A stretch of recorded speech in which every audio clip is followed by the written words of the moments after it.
Welcome back to the darkness, where I'm going to try and shed a little light on some video game news. And today we're talking about Palworld. I'm going to break it all down, what the game is and why people are upset about it, and what also a lot of people are finding interesting about the game. Essentially, Palworld is a game that hit early access last week. It's only been out for less than 7 days, that's right. And as you can see by this headline by GameSpot, Palworld passes 7 million sales in 5 days, roadmap revealed. That's a story by Darren Bonthuis. And yeah, that headline kind of speaks for itself. This is a very, very popular game right now. It's completely consumed the internet for a number of reasons, including accusations of content theft, stealing Pokemon models, and AI generation as well. And we're gonna get into all of that. But first, let's just kind of start at the beginning. What is Palworld?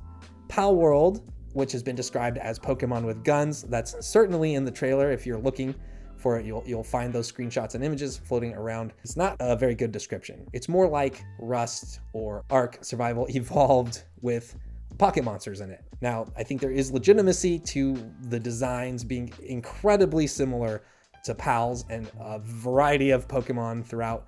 But right now, again, let's just focus on the game itself. Essentially a survival game. You can play with friends, co-op up to 4 players, and you can be on a server, I think, with up to 32 players, and you're base building, right? And you're figuring out ways to survive. What makes the game interesting is you can do things in the game that Nintendo would never, ever allow you to do with Pokemon. For example, give them guns, but also, you can eat them if you want, and also you can put them to work doing different jobs and tasks on your base and help you build your base and that sort of thing. So there's a lot more going on here than just kind of a Pokemon clone, right? This is amalgamation of every popular video game. There's Ark in here, there's Rust in here, there's Fortnite in here, Breath of the Wild in here, a lot of different things going on for sure. You don't have to really look further than like Steam reviews to see why people are enjoying the game. And despite a lot of controversy, we've got 75,000 reviews, which average out to very positive. Here's an actual, seems like a review with some thought behind it. Adorable, addicting, and enjoyable game recommended from a Pokemon lover. So if you look just even at this review, Palworld is a fantastic game. There's so much you can do in it, and it's really your choice in what you want to do. And it's vast open worlds between islands. I've heard that a lot of people are kind of already getting to the end game of this. It is in early access. There's fully leveled characters being sold on eBay, I think, at this point, or just on third-party seller websites and stuff, which is always wild for that to happen with a game. This is wildly successful, I think, coming out of left field for a lot of people in the games media, probably coming out of left field even for the developers who thought they probably had something, but not something that would be nearly this popular. That's kind of what the game is. Let's see if we can find something in this review. You can take care of your pals and level them up to become better and live a peaceful life with them, or you can go out and battle wild pals and take on criminals in boss battles. If you like Pokemon style games and a mixture of games like Fortnite, some Zelda, Minecraft, and survival, I would highly recommend Palworld. This is a game I will totally continue to play and enjoy. So that's kind of just like a quick, just one review, but there's tons of positive reviews about this game and people who are, writing a lot about it. And there's just generally a lot of excitement surrounding Palworld. But like I said, there's also a lot of anger surrounding Palworld. And if you want to get caught up with all of that, I think there's one really, really good write-up that went up on VGC earlier this week. It was written by Andy Robinson. The headline reads, Palworld Pokemon plagiarism accusations pile up as CEO responds. A lot of issues about plagiarism have come up. A lot of threads like this started getting made where people were making direct comparisons to Pokemon that exist and the Pals in Palworld. A lot of designs just looking very, very similar. I mean, I've seen people arguing that like Pokemon are based on real animals, and if these are also based on real animals, then obviously they're gonna look the same, but you could just use your eyes and see. These really are hyper influenced. And then there's also mentions of this, which kind of blew up in a weird way, that Pocketpair, the developers of Palworld, also made an AI art imposter game called AI Art Imposter. We'll get into that in just a second. I do want to show you this other thread first. This Twitter account popped up, BioFrog, or BioFrog, who started just taking PAL models and comparing them with their Pokemon counterparts, and the silhouettes are basically identical, right? They're even counting the polygons in here with the nodes and everything, just kind of showing like they're not exactly the same, but they're really, really close, suggesting that these designs aren't outright lifted, but certainly whoever made these likely started with the models from Pokemon and kind of built over them. That's kind of the running theory right now, and that has the most proof that's convincing, right?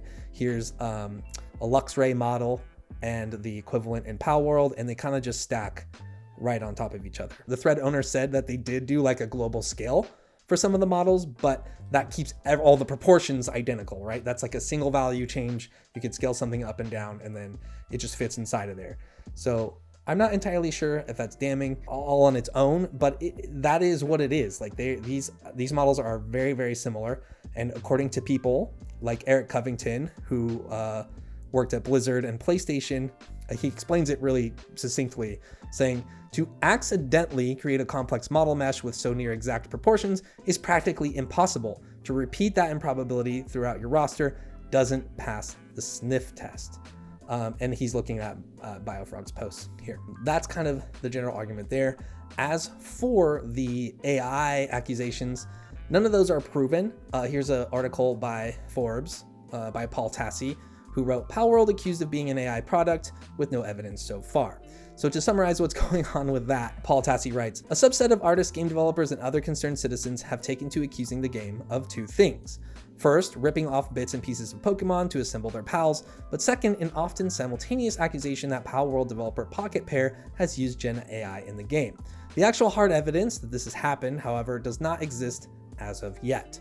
There is no conclusive proof of Gen AI in design or assets of the game at this point. And then he kind of gets into what the evidence does support. It says in a number of 2021 tweets, Pocketpair CEO Takuro Mizobe expressed fascination with an experiment about creating generated Pokemon with extremely early AI tools, which was later featured as a BuzzFeed quiz. Elsewhere in 2022 tweets, Mizobe spoke more on the topic of generative AI, seemingly viewing it as an inevitable development that could be useful. In 2022, then, Pocketpair released a little played game called AI Art Imposter, which contained an internal Gen AI system where players would guess where the images were from. It's kind of like you're trying to out the imposter situation where there's a theme given, different players will put into a prompt for an AI generated image, which will create that, and then one player doesn't have the prompt, so they have to kind of fake their way in. And because AI is kind of garbage, it makes the game kind of entertaining in that way. It's almost like a commentary on how effective AI is, or how affecting AI can be, I guess.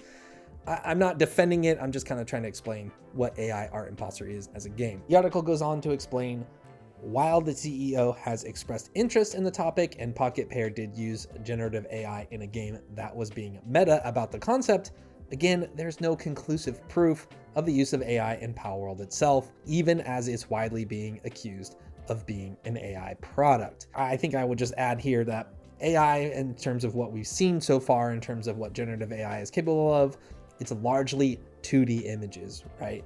So it's not super believable that there would be AI that could just make 3D models freely and in this style and this good, right? A lot of what we've seen of AI is pretty janky, honestly. Like even the Midjourneys and the Dollies and stuff, they're getting better, I guess, but there's still very telltale signs that they're generative AI, right? And in the case of these PAL models, well, they look a lot like Pokemon models, yes, as we've kind of already discerned, but in terms of being AI generated, that's a little bit of a hard pill to swallow, just in terms of where we are with the technology. But you know, that's just a quick aside on my personal take. Down here, it's important to note in the article where it says, Steam has implemented a policy this year where game submissions must disclose the use of AI. That's true.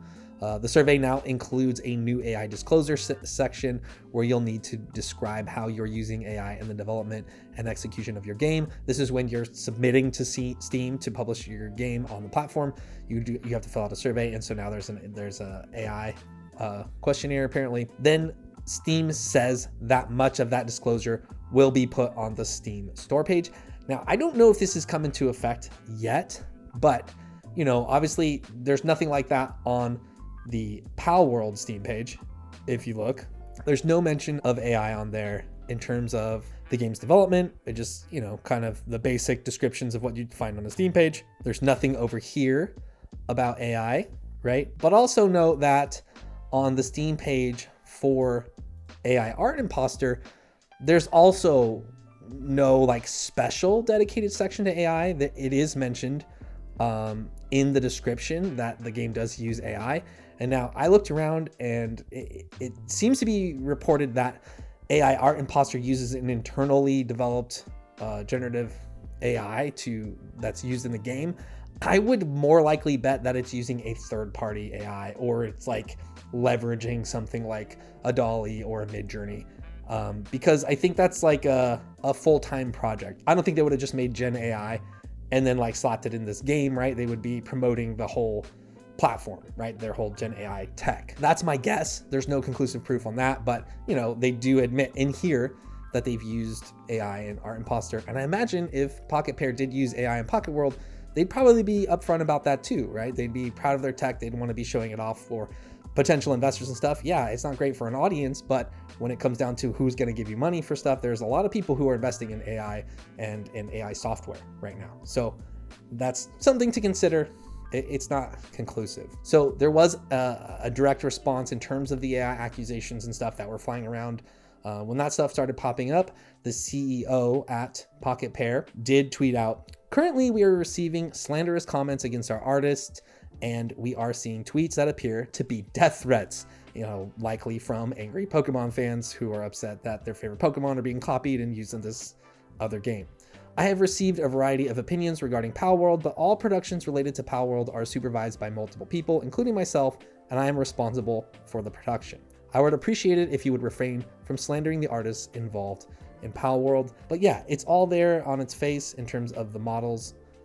We went through that stuff, I think, already pretty thoroughly. It's pretty clear that this isn't just Pokemon inspired, but very likely that there's some weird shenanigans going on here that are probably a little bit too close for comfort.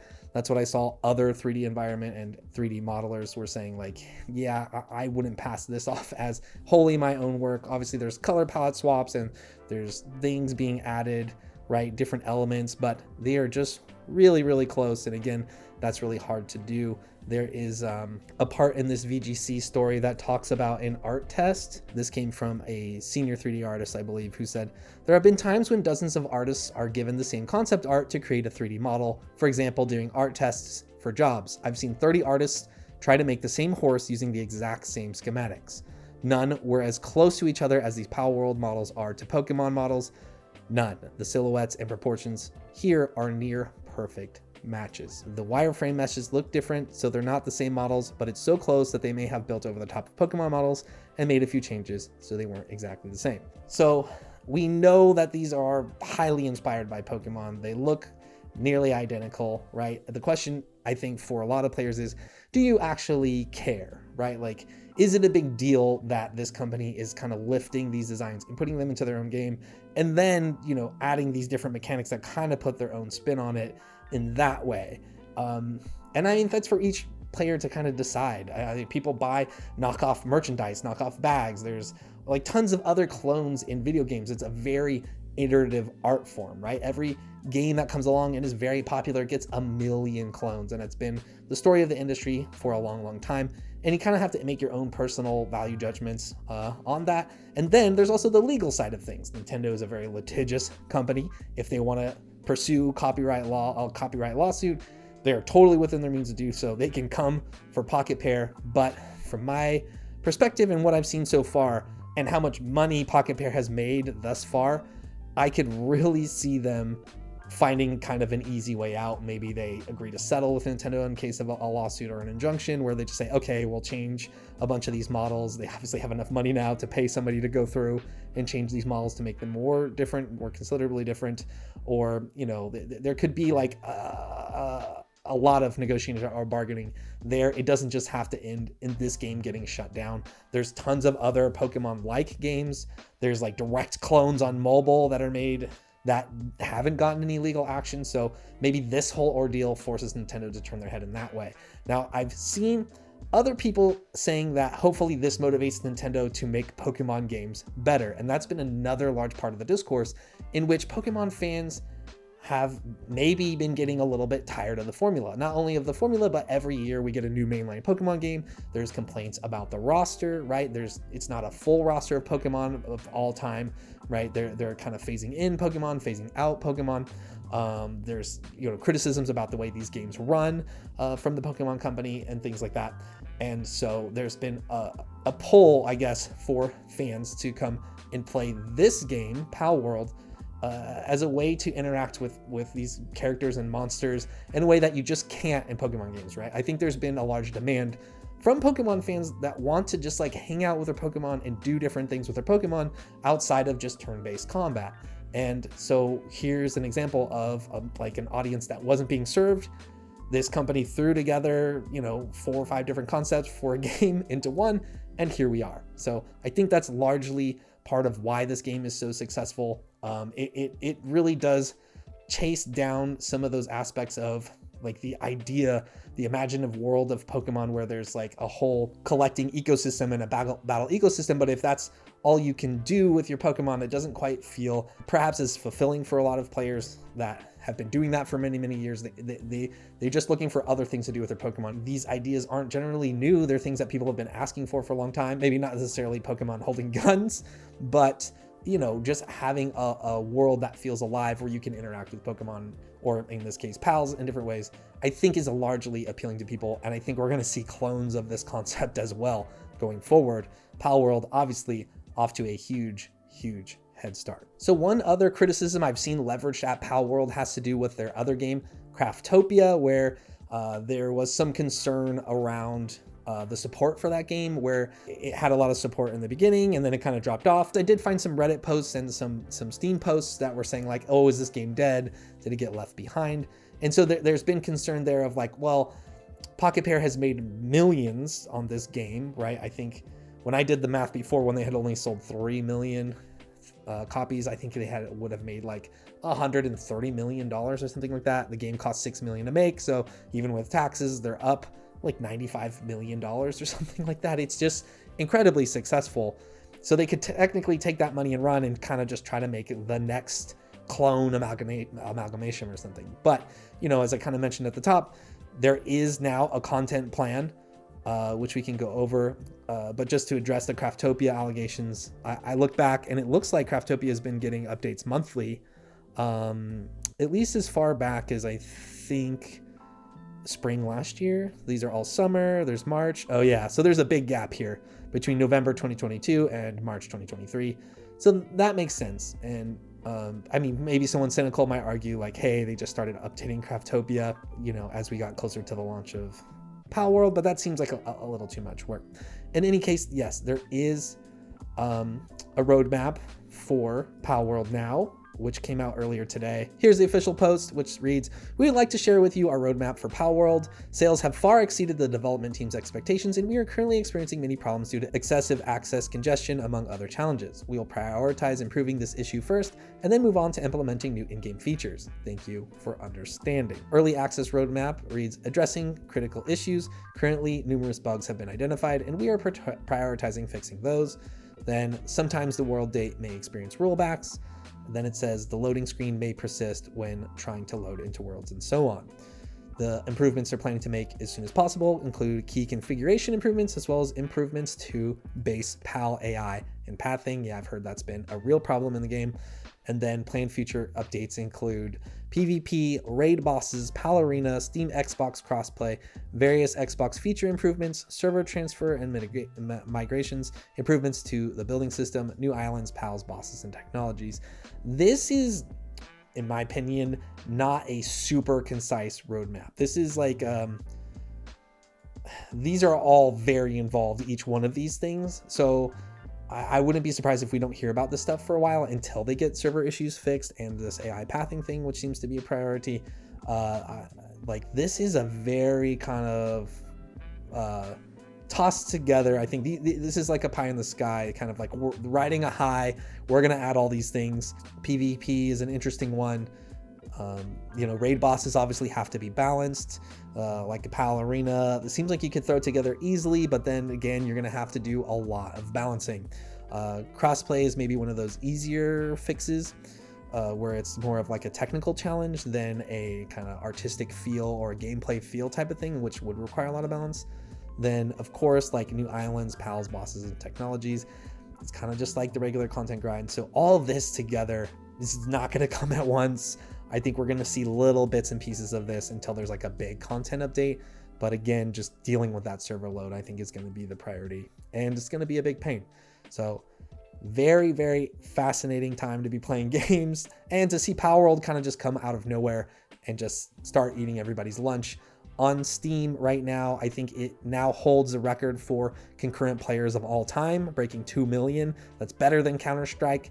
You'd never thought you'd see the day where Counter-Strike and Dota get beat by kind of a out of left field game, but that's sometimes how it works on Steam, right? Valheim came out of nowhere, Fall Guys and some of those other games came out of nowhere. They all have, you know, their own unique, interesting stories.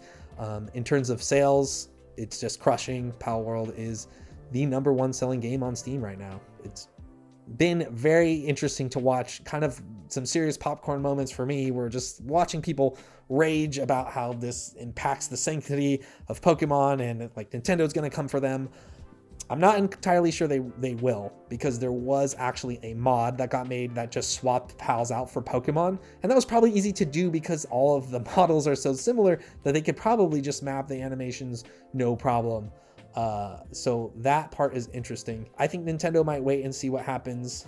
I don't know if this changes how things work at the Pokemon Company. This is too big for Nintendo not to notice, but I'm not sure in what ways it's going to affect their development, affect their legal team.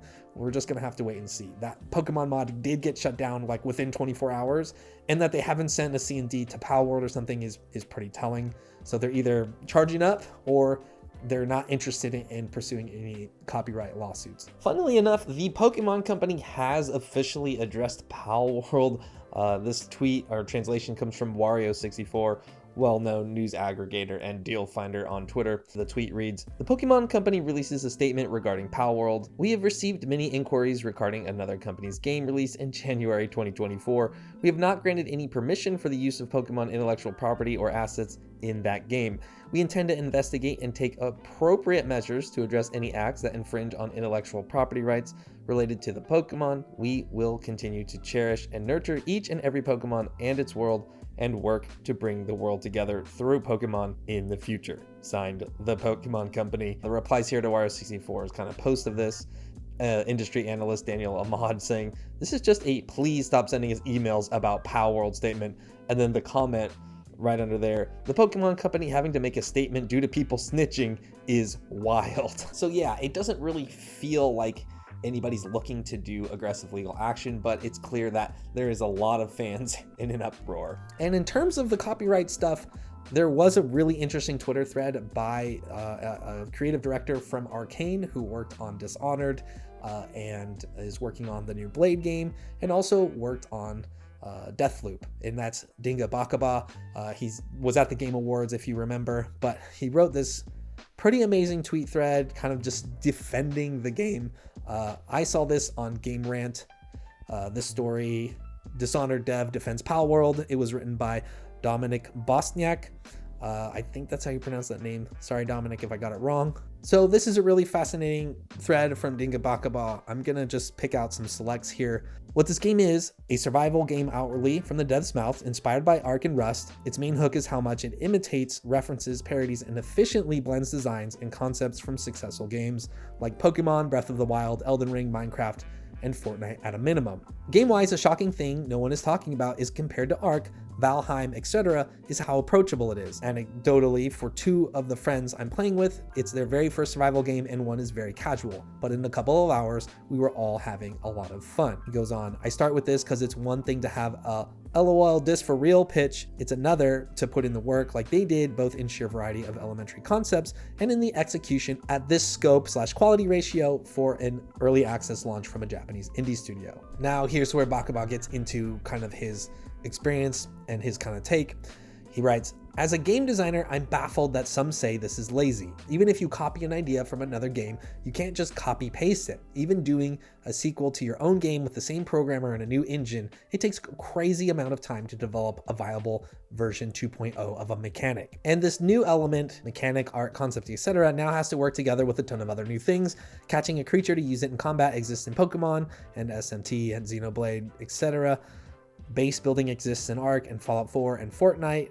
But making sure it plays well together, the specifics of the 3C, feedback, balancing, etc. makes it that taking two things and smashing them together in a way that works and is approachable to mainstream players is not an easy feat. If only for that, I take offense in lazy being thrown out. So the thread goes on to kind of tackle all of the things we already covered. He talks about the copyright in terms of, why the developer would want it to be so close, and he doesn't exactly excuse it, but he references like Spaceballs as a parody versus Palworld parodying Pokemon. And I've heard kind of arguments saying like Palworld isn't parodying Pokemon because it's not elevating the art form in a way, but I would suggest that creating a game where you can do things with pals that you can't do in a Pokemon game, like eating them, I think that is a parody in its own form. That is like an artistic kind of value add in a lot of different ways that could be interpreted as a statement. And I know that'd be a stretch in court, probably. It's not like doing the same kind of parody as Spaceballs, but like that is humor, right? Like eating Pokemon is kind of like a silly thing in concept. Don't come at me. I mean, I wouldn't eat a Pokemon personally, but that it's in a game, I think is kind of humorous to me. Yeah, there's some interesting stuff in here for sure, but I just wanted to point it out that I've seen other developers go to bat for Palworld. Clearly there's more going on with Palworld than just like that they were able to lift these designs from Pokemon and then make a successful game. There has to be a lot more to keep players involved, because we haven't seen another Pokemon clone or imitation game like Temtem, or I forget the name of the other one, but we haven't seen anything come even close to this level of success, right? So they've hit like the kind of correct formula here to make something interesting at the very, very least. And I think that's an understatement. That's going to do it for today. Thank you so much for watching. If you want more video game news like this, please leave comments, subscribe, all the nonsense YouTube stuff. Anyways, I'm going to try to make another video this week, hopefully. And in the meantime, thanks for watching. Thanks for your support, and I'll see you on the next one.